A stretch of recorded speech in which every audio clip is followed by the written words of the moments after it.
me what you want. All right, next up, we're going to talk about the Batman. All right, so this one is not as much an announcement as it is kind of a collective, like, here's what's going on. So let me just make sure that this is paused. I don't know if the audio is going to come through on your side. It shouldn't, but that's okay. So here's the full list. Now, this isn't really picture heavy, so it's not going to show you guys the actors or anything, but this is kind of the list of actors we have confirmed for Robert Pattinson's, or rather Matt Reeves's, The Batman with Robert Pattinson.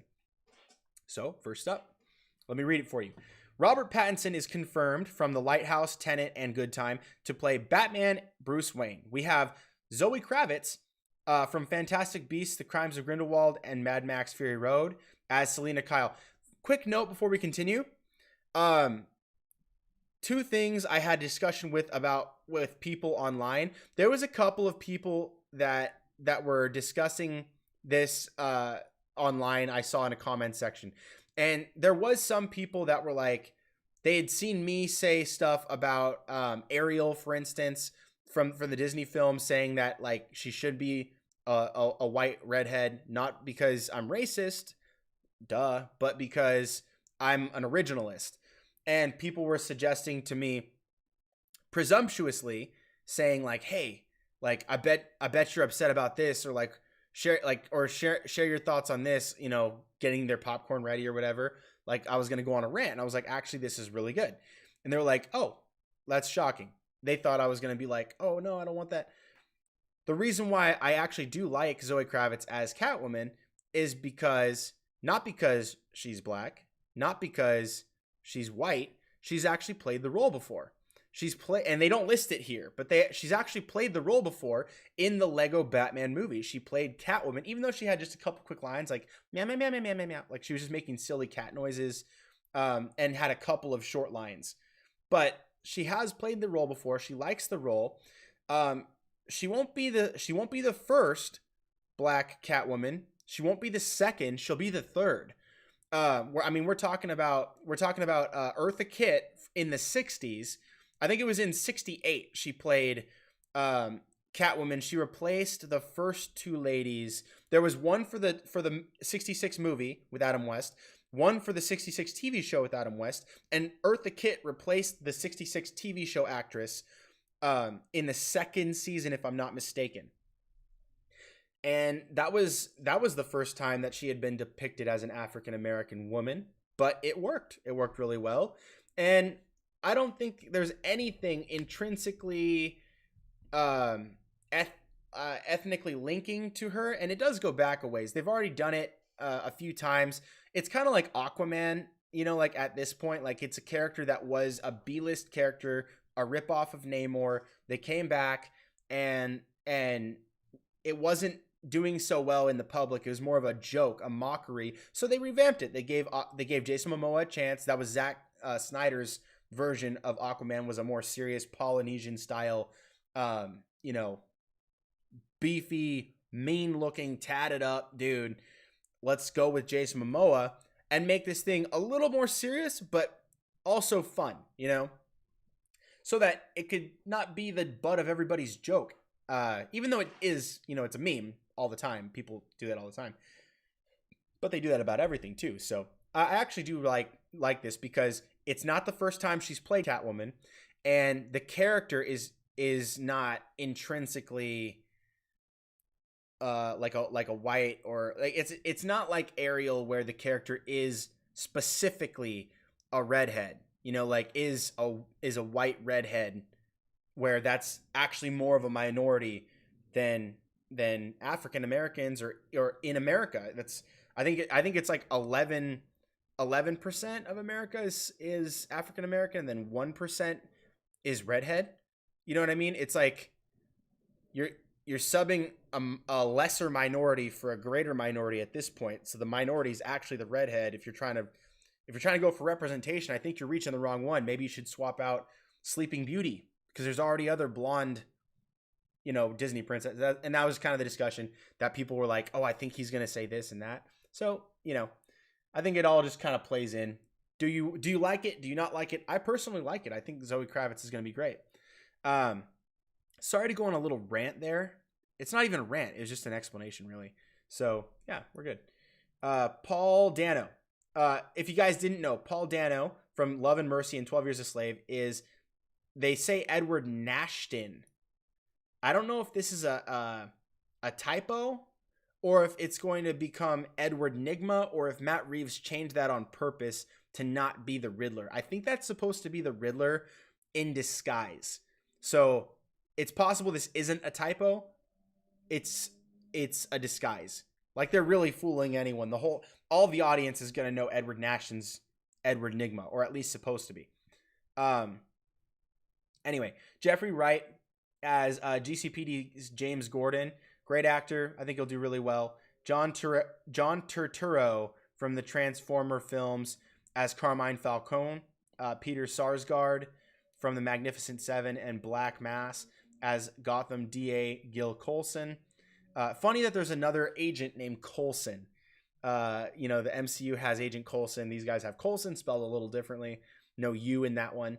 And then Jamie Lawson from Farewell Amor as mayoral candidate Bella Real. I don't know if that character is supposed to be anyone special in the Batman mythos. I haven't looked that up, but I'm gonna guess that that's probably original. Andy Serkis from Planet of the Apes as Alfred. He's also in Black Panther and Age of Ultron.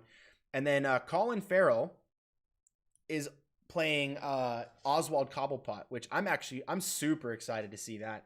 I can't wait. I really, really like Andy Serkis. He's one of my favorite actors. I've followed him since he basically did Kong in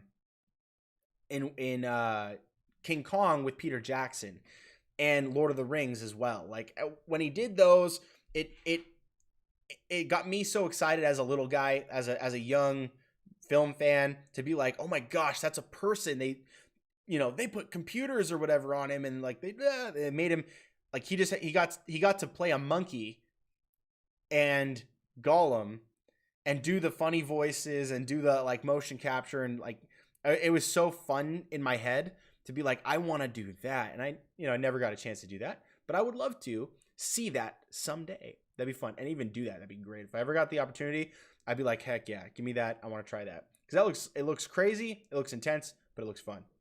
And I'm really excited for this cast. Production for the Batman is now underway with a June 25 of 2021 theatrical release.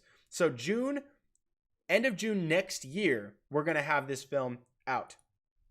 I'm really excited. I think this cast is crazy good. And I really am excited to see the kind of Batman we have not yet seen. We've seen many different kinds of Batman. Adam West was Batman the good-hearted Batman. Val Kilmer was the ladies' man. We had Michael Keaton was he was kind of the he was like the tough, the rough and tough 80s style Batman. And then we also had, like, for instance, George Clooney was the mentor Batman. He was Batman the mentor. They focused on him guiding others, and that was kind of what he did that was different and special. You have Christian Bale, who was the moral, and his whole thing focused on this is the moral code. The difference between me and the bad guys is my morality, and I'm never going to break that code. And so he had to that was the whole difference between Christian Bale and everybody else. And then Ben Affleck's was the brutal Batman, and they showed Batman before he had his moral code. And then by the end of BVS, he establishes, Clark's way is the right way. And if I don't follow that, I'm no different than the bad guys, as he was for the entire first and second act of BVS. So his was the journey to get to the moral code that was Clark's, and then he becomes the person that puts together to the Justice League to honor the code that Superman gives him. So a little different, but similar to Bale's, but it's focusing on his brokenness and the darkness, the brutality of Batman. And then also now we have Pattinson is the detective, which we haven't seen. We've seen him do like some detective stuff, but it's not the kind of film that we're looking at here is going to be more or less, I think, a whodunit. Because now look at the cast. If we look at the cast, we have Catwoman from here to here. We have Paul Dano as Edward Nashton, which is supposed to be the Riddler. Jeffrey Wright as James Gordon, who's probably going to be helping figure it out. John Turturro as Carmine Falcone, the gangster. Peter Sarsgaard as Gotham DA Gil Colson, the DA who's going to be involved. Also could be a suspect. Jamie Lawson, Farewell Amor, as the mayoral candidate. So the mayor, the one that's running for mayor, could also be a suspect. Andy Serkis as Alfred, not a suspect. And Colin Farrell as Oswald Cobblepot, again, a suspect. This is a detective crime, Sherlock Holmes style whodunit. And that's a Batman we have not yet seen. He's going to be investigating, and that's the whole point of the film. I'm excited for this version of Batman. Bring it on. And you know what? While we're on that topic, I want a martial arts style Batman because we have not yet seen Batman the fighter. We have not yet seen Batman the greatest fighter in the DC, well, not the greatest, but one of the greatest fighters in the DC universe. Deathstroke obviously besting him, but as a master strategist and as a fighter, he's one of the most savage in the DC universe, and we've never seen anyone accurately represent that in a film. The closest we have is Ben Affleck's Batman. That's the closest we have, but I think we should get like a mid-low budget Batman TV show that does not focus on lines. It should be made by someone that does martial arts films, that makes a martial arts film director. Get them in there. Someone maybe like the guy that does Ip Man. Just get him in there. Get Scott Adkins in there. Don't worry about the lines too much. Just give us a martial arts Batman film where he's cleaning up the streets of Gotham, one-on-one fight style or 1-on-30 fight style. You know what I mean? Like, get us in there. Get the guys from John Wick down there to put together these fight scenes and have Scott Adkins, Ray Park, get a bunch of martial arts life dudes in there and just kill it. I would love to see that. Just HBO Max it, baby. So for those who are like, no, Scott Adkins sucks at acting, I don't care. I want a martial arts style Batman series. Low to mid budget is fine. You don't have to go crazy. Keep it cheap. Keep it. Don't even put a ton of budget on it. I want Pattinson's Batman over here. I want you to bring back Ben Affleck. I want you to make another Batman in the Arrowverse, and then also have Scott Adkins Batman all at the same time because Walter Hamada doesn't care, and we can get it done all at the same time. And it doesn't have to affect anybody. If you don't like this one, you can watch that one. If you don't like this one, you can watch the other two. You know what I mean? Just get it done. I want to see Batman the fighter because I don't expect a lot of fighting, really sick fighting to be happening from Pattinson because I want to see Batman the detective on this one. That's what Matt Reeves said he's going to give us. That's what I expect to see from this one. And that's all that I really want from this Batman. I don't need him to be the greatest fighter in the world. In fact, you could have one fight scene and it could be like 3 punches. And if the sleuthing is Sherlock Holmes level awesome, then this could still be my favorite Batman. You know what I mean? Like, it still has that possibility. But I still want that Scott Adkins Batman because that would be the Batman fighter that I would want. I would want the antagonist of that TV show to either be Deathstroke or Ra's al Ghul or, like, I don't know, Victor Zsasz or, like, someone that's known to be mercilessly vicious at fighting, like really, really good. Get them in there and just have it be like building up to the ultimate showdown, and then have like Bane in there and a bunch of other people that are like crazy. Dave Bautista's Bane could go again. That would be so cool. Dave Bautista's Bane has actually already fought Scott Adkins. I can't remember which film that is, but Dave Bautista was a muscle-bound freak show that did Muay Thai, and he fought Scott Adkins in another movie. Just get a martial arts director in there to do that show. You know what I mean? Low budget. I don't need a whole lot. I don't want it to replace anybody. I don't want to replace Robert Pattinson or, like Christian Bale or any, like you can have all the ones we already have. Just give me more. You know what I mean? More is better than less when it comes to comic book stuff. A rated R Joker film, a PG-13 Joker film with Jared Leto. I want both. I don't want one or the other. I want both. You know what I mean? That's kind of how I feel about stuff. Anyway, yeah, so that's it. I rambled way too long on this topic. So let's go to the next one, guys. Let me know what you think about this topic, everything I just discussed about the cast for Matt Reeves' Batman with Robert Pattinson. What do you think about that? And then also, what do you guys think about a Scott Adkins Batman? Let me know what you think about that down below in the comments.